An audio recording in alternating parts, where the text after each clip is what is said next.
Bienvenue sur cet atelier des 10 règles d'or pour réussir son e-commerce.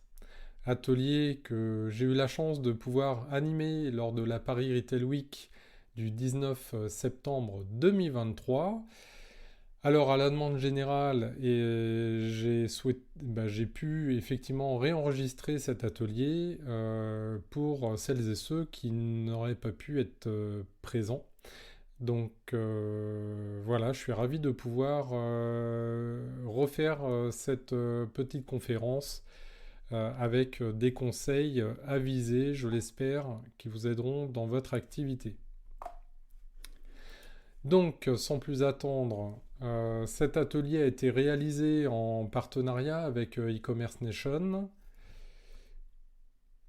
E-commerce Nation, donc c'est un web média que vous connaissez probablement, qui propose aussi une formation e-commerce 360 degrés en e-learning avec un certain nombre de coachs et d'experts e-commerce dont je fais partie. Donc j'aurai plaisir à vous retrouver en coaching personnel ou en coaching de groupe sur votre projet d'e-commerce. Alors, pour ma part, je suis donc Vincent Druel, consultant e-commerce. Je pratique l'e-commerce depuis 2006, d'abord en e-commerçant sur OS Commerce et PrestaShop, sur la vente et la pose d'équipements sportifs. J'ai ensuite rejoint une agence pendant 4 ans où j'ai accompagné des belles PME et grands comptes comme Coca-Cola par exemple pendant plus de 3 ans. Et depuis 2016, j'ai donc créé Veridigital, qui est un collectif de freelance qui vous accompagne dans la création de votre projet, mais aussi son développement. Vous pouvez me suivre sur LinkedIn, hein, vous tapez Vincent Druel, et nous pourrons du coup converser facilement.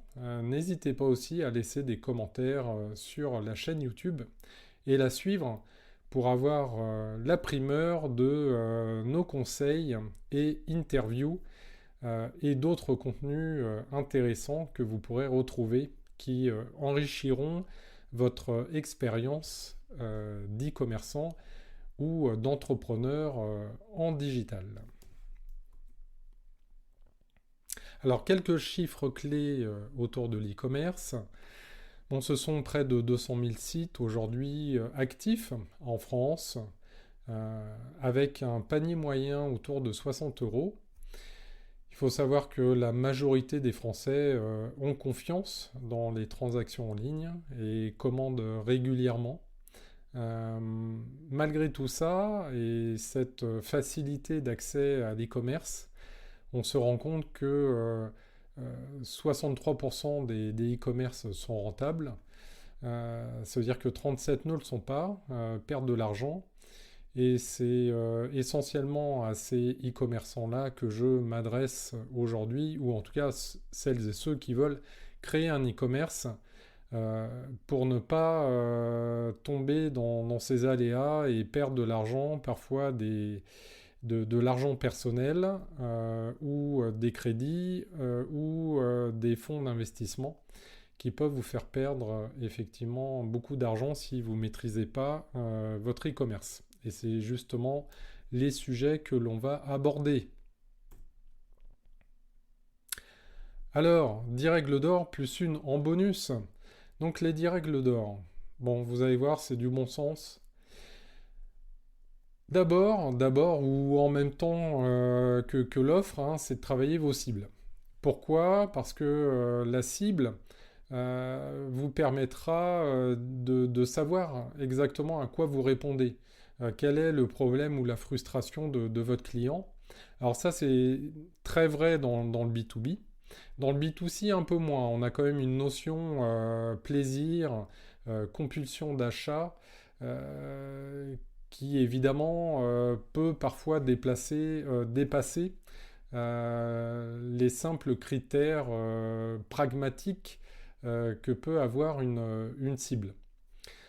Maintenant, plus vous connaîtrez votre cible, et plus votre communication sera efficace. Euh, donc, vous aurez forcément plus de facilité à savoir sur quel canal se trouve votre cible, comment lui parler, qu'est-ce qu'elle attend de vous, de votre offre. Et donc, à ce titre, vous aurez plus d'efficacité dans vos actions de communication et dépenserez moins de budget. Donc, voici un exemple de persona, comment on peut le représenter. Donc, évidemment, on a tout cet aspect un peu carte d'identité du persona. Et on va quand même pas mal travailler sur ses motivations, ses loisirs, ses frustrations, ses attentes, mais aussi savoir sur quel réseau ou technologie cette personne a l'habitude de naviguer, puisqu'en fonction de votre cible, vous verrez bien que certains canaux sont plus adaptés que d'autres. Alors ce travail-là, il est nécessaire. Vous verrez que vous n'aurez en général pas qu'une cible, mais plusieurs. J'ai certains de mes clients qui ont 9 cibles différentes. Voilà, jusqu'à une petite dizaine de cibles. Parce que l'offre est importante et parce que les cibles pour cette même offre peuvent être variées. Donc c'est important de parler aux seniors différemment qu'à la Gen Z aussi. Voilà, la première règle d'or, c'est vraiment de concevoir, de bien identifier, de concevoir vos personas.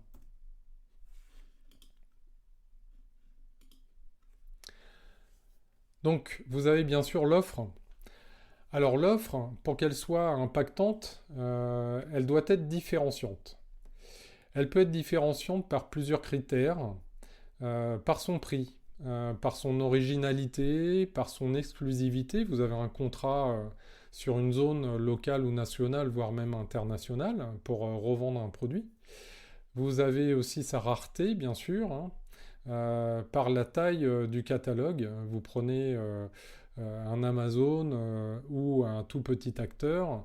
Évidemment, la taille du catalogue va inviter vos visiteurs, vos futurs clients à être plus fidèles puisqu'ils ont plus de produits. Et par les services associés, donc par exemple, vous avez la vente de bagages et on vous propose de vous les livrer juste au moment, juste avant votre départ en avion à l'aéroport. Voilà, ce sont des services premium qui peuvent être proposés, qui ne le seront pas par les gros mastodontes du marché. Donc ce sont des façons de vous différencier. Alors évidemment, la clé, c'est de trouver votre niche commerciale.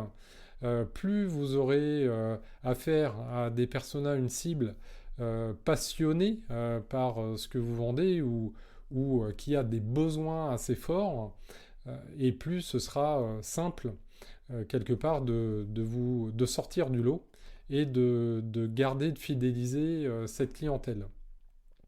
Alors ce qui est important bien sûr hein, sur votre offre, c'est de penser marge également, donc d'avoir des marges suffisantes.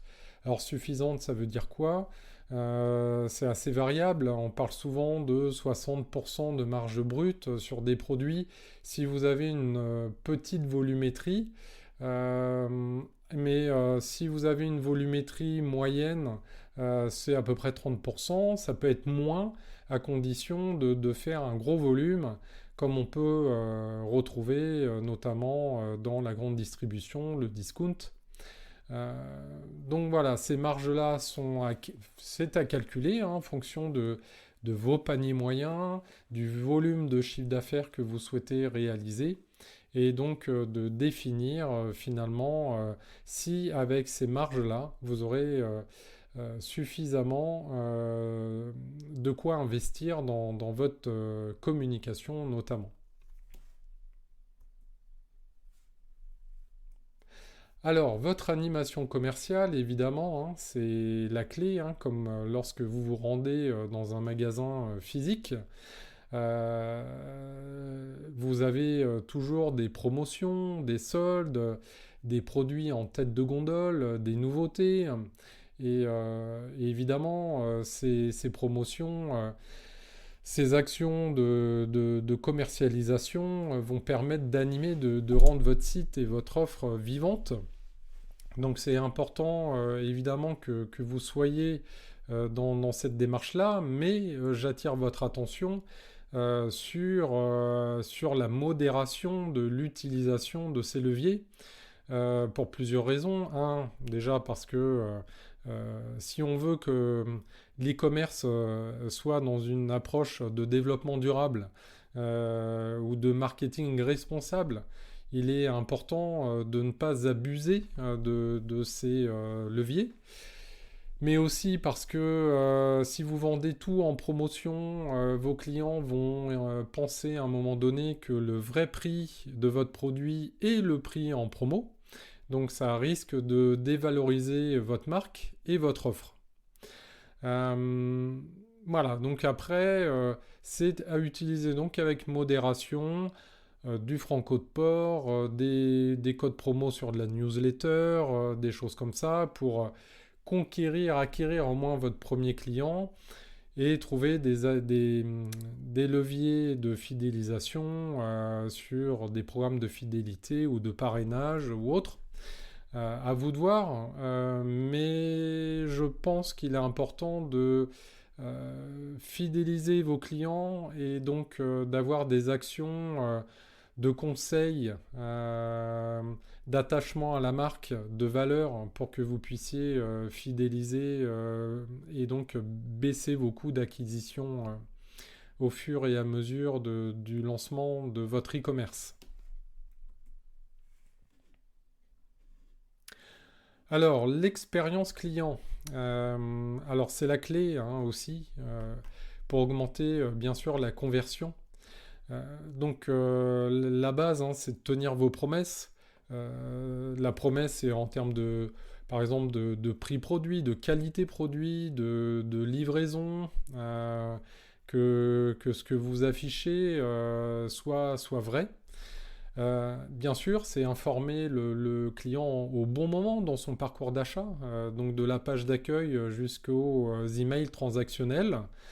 Faites en sorte qu'à chaque étape, il puisse trouver l'information pour répondre à ses questions, ses doutes, ses peurs aussi. Hein.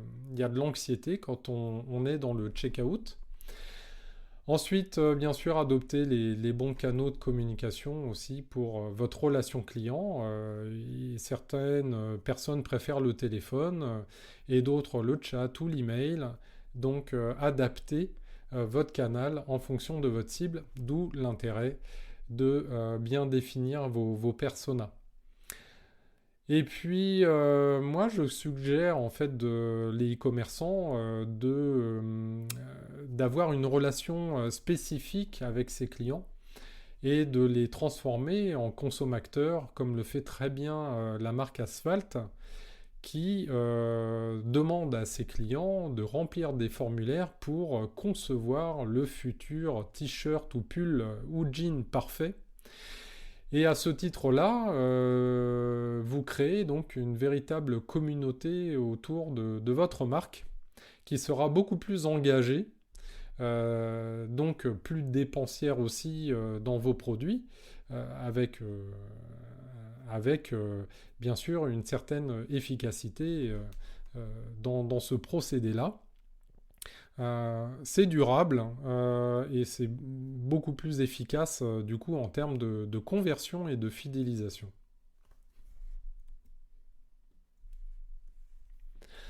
Alors concernant la communication, donc c'est important que vous ayez une ligne éditoriale qui soit adaptée à vos cibles, à vos personas.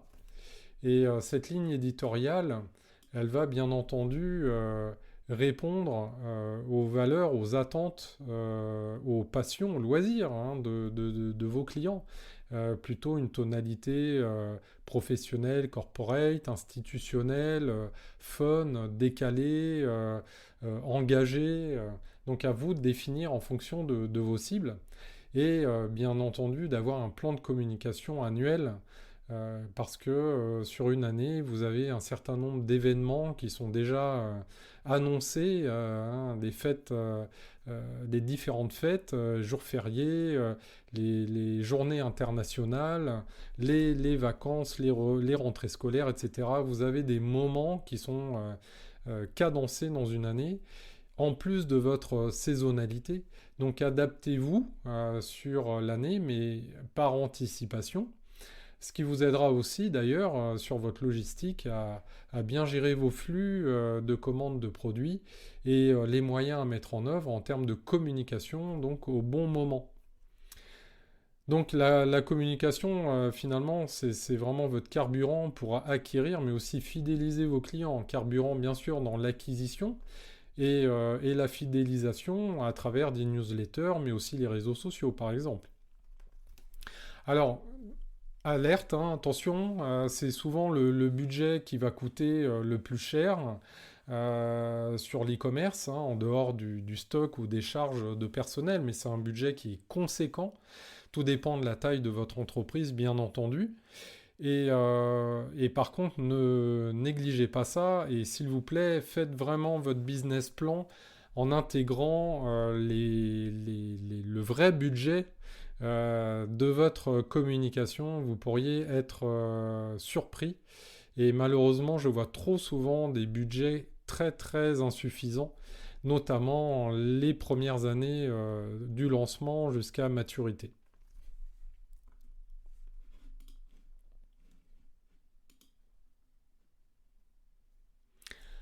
Alors bien sûr, un e-commerce en logistique, ça n'a pas de sens, à moins que vous vendiez des produits numériques ou des services. En tout cas, si vous vendez du produit physique, et évidemment, vous ne passerez pas à côté. Alors plutôt garage ou entrepôt, là tout dépend de votre stade de création, de votre taille, de votre ambition et de vos modalités aussi, hein, parce que si vous faites du dropshipping, c'est-à-dire permettre à des fournisseurs de gérer le stock et la livraison également, pour vous, bien, ce sera délégué. Vous pouvez avoir aussi en intermédiaire une logistique où vous réservez, en fait, vous louez des mètres carrés avec le service qui va avec, qui peut aller vraiment de la réception des produits, du stockage, de la gestion du flux, jusqu'à la livraison et même de la personnalisation de cartons, de flyers à mettre dans vos cartons, etc. Sans oublier même le SAV. Il y a certains logisticiens qui intègrent des call centers pour gérer votre SAV. Bon, bien sûr, tout cela a un coût, hein, donc c'est vraiment là où j'apporte votre attention, c'est de bien maîtriser vos coûts de logistique et votre business plan doit évidemment intégrer ces données-là.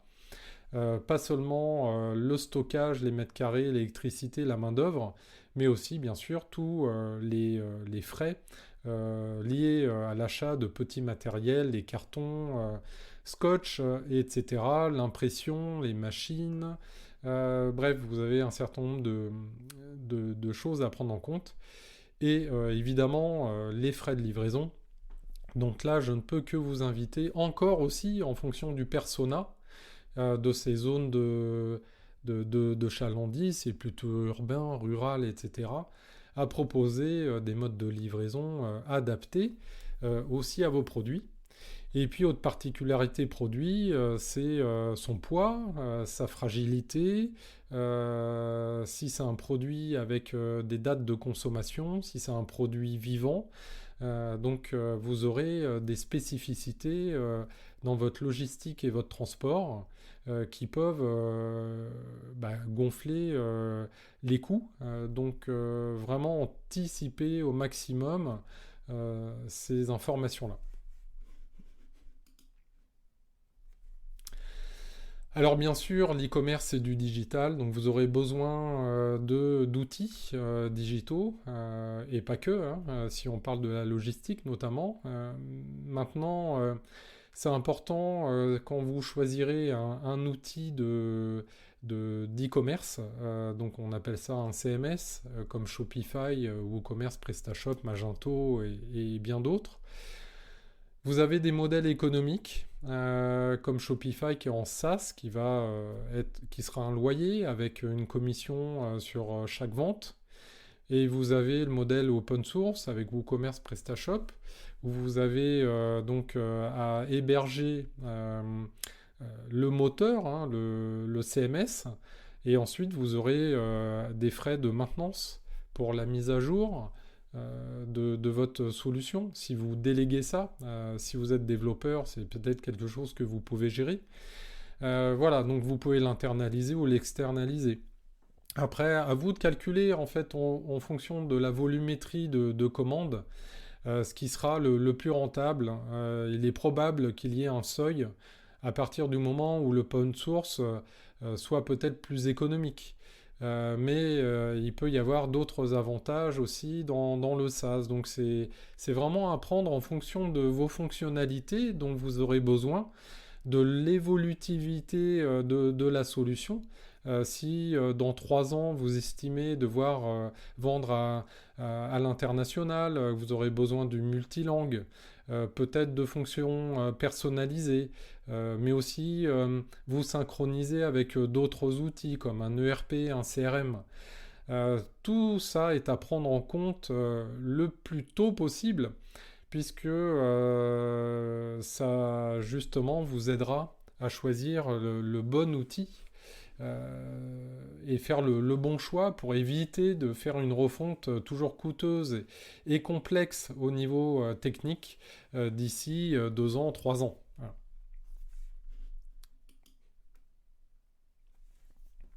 Le juridique, on n'en parle pas souvent, et pourtant, c'est un indispensable parce que de toute manière, vous ne pourrez pas vendre si vous n'avez pas de conditions générales de vente.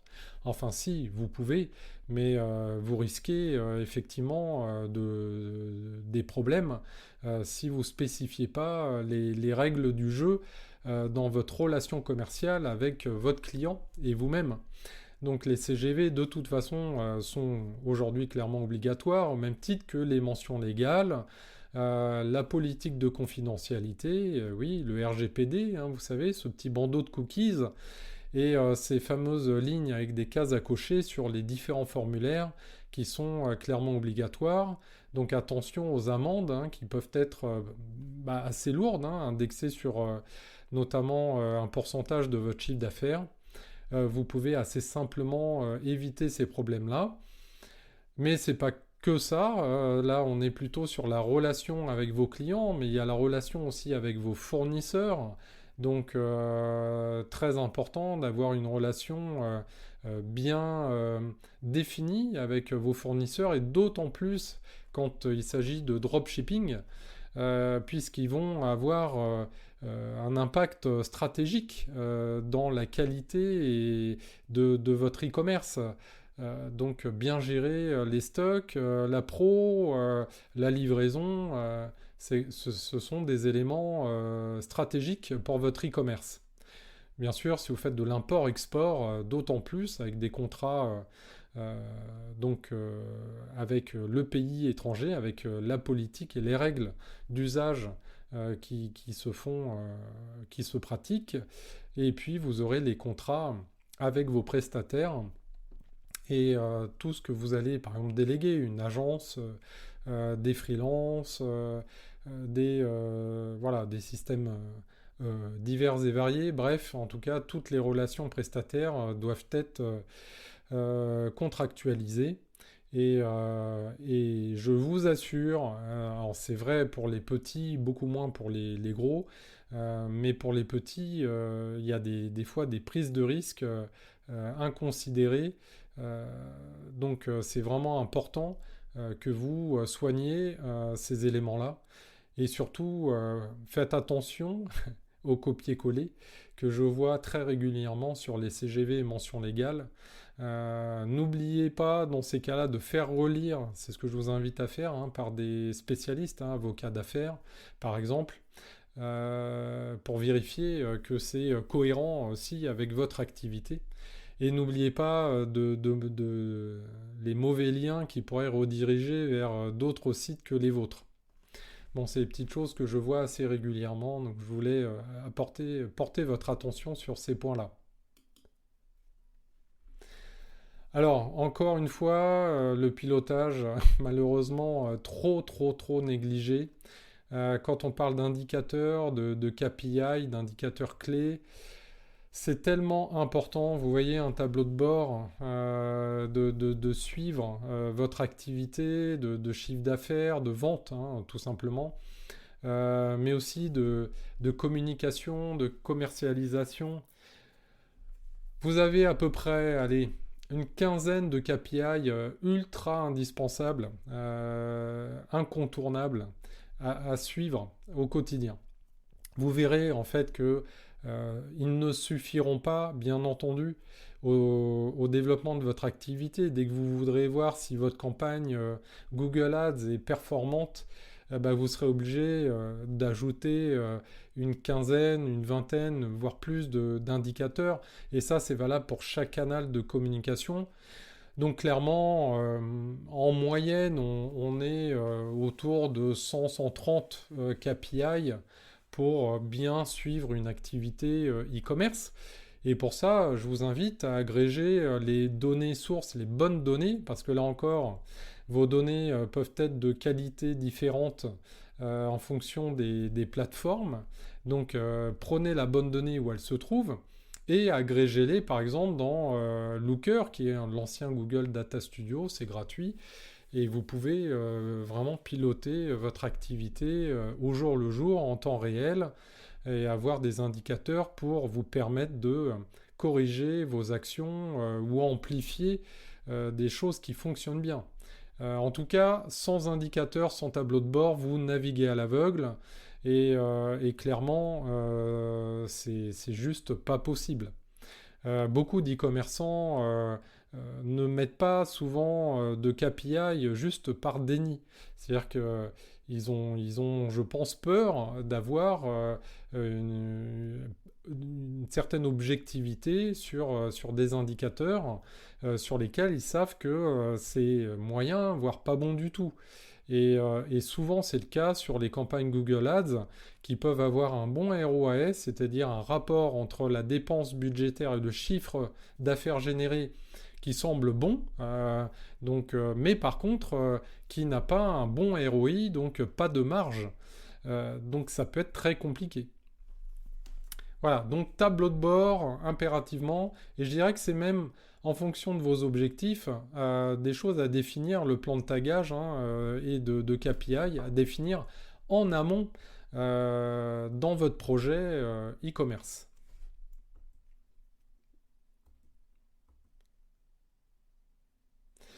Alors, une des règles d'or, bien sûr, est associée à vos compétences.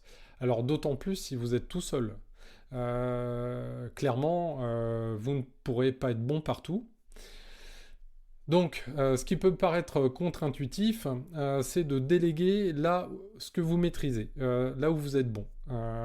Oui, c'est contre-intuitif, mais vous aurez plus de facilité à piloter un prestat sur des choses que vous maîtrisez. Je vous invite à monter plutôt en compétence petit à petit sur ce que vous ne maîtrisez pas pour expérimenter et ensuite, bah, pourquoi pas vous faire aider, vous faire former dans cette démarche-là. Et petit à petit déléguer. C'est en général ce qui est conseillé. Alors c'est vrai qu'il y a aussi une notion de posture, de mindset quand on est entrepreneur et qu'on se lance dans un e-commerce. C'est bien d'avoir des capacités naturelles à vendre, à communiquer. C'est vraiment la clé. Ensuite, le reste, c'est de l'acquisition de compétences plus techniques et ça se fait. Donc voilà, moi je vous invite vraiment à faire attention à vos compétences et à votre posture dès lors que vous lancez un projet. Bon, si vous êtes déjà une entreprise avec une équipe, là on est dans une autre configuration et vous pourrez avoir plusieurs personnes dans certaines divisions ou business unit ou autres, bon, peu importe. Mais là par contre, La clé, c'est de faire communiquer toutes ces compétences-là, donc d'avoir une bonne gestion de projet et surtout des tableaux de bord que chacun puisse exploiter déjà autour de sa propre compétence, mais en phase avec les autres services. Et ça, c'est la difficulté que l'on retrouve chez des e-commerçants d'une certaine taille.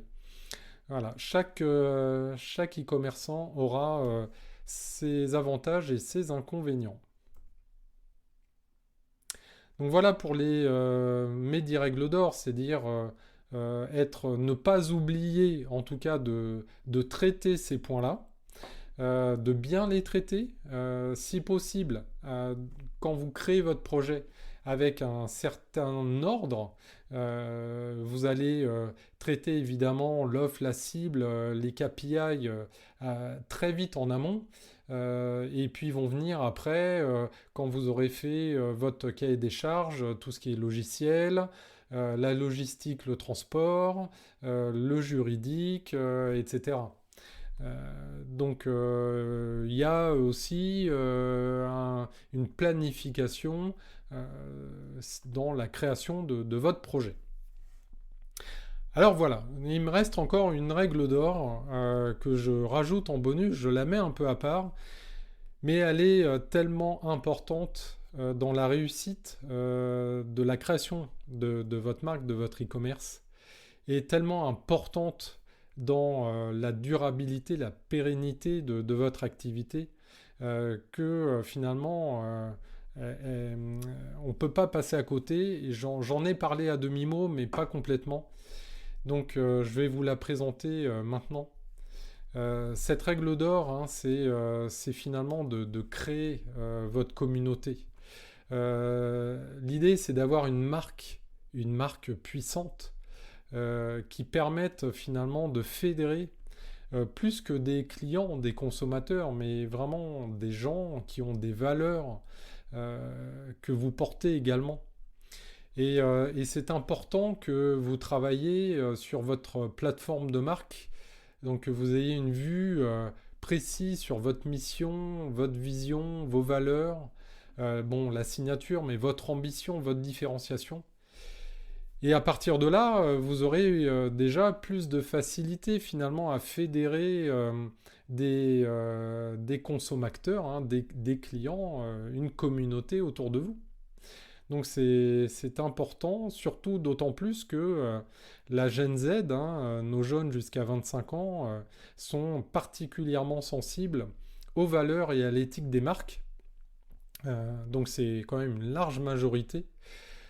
Et donc dès aujourd'hui et encore plus demain, soyez vraiment vigilants avec ça. C'est-à-dire que proposer un site e-commerce pour vendre du produit, voilà, juste ça, basta. Il y a de fortes chances que votre marque soit pas durable parce que vous allez vous faire bouffer par les marketplaces, que vous ne raconterez pas d'histoire auprès de votre communauté qui vous suivra avec grand plaisir en fait sur les réseaux sociaux, sur votre newsletter, etc. Pour moi, en tout cas, c'est la clé et c'est vraiment très personnel, mais je vous invite à lire le livre Tribu de Seth Godin, qui est un marketeur américain très connu et qui a développé une théorie hein, autour de la création de communautés. Et vous verrez donc, si vous le lisez, tous les avantages à vous associer cette tribu autour de vous. Alors, quelques exemples hein, de marques fortes qui justement ont fait ce travail sur la marque et qui colportent en fait un message avec Nike, hein, j'ai pris les plus connus là, Nike, just do it, hein, fais-le, hein, c'est tout simple, mais mets-toi à l'action, hein, c'est ça que ça veut dire. Donc il y a vraiment des valeurs. Après, ok, sur les produits développement durable, ça c'est autre chose, mais il y a cette communauté, ce message. Red Bull, c'est le dépassement de soi, on est vraiment dans du sensationnel, sortir de sa zone de confort. Et ça touche essentiellement les sportifs, voilà, toute cette catégorie de personnes qui aiment le sport extrême, qui veulent aller au-delà leurs limites. Et puis après, vous avez des marques, pour certains, certaines moins connues, hein, c'est Asphalt, hein, je vous en parlais.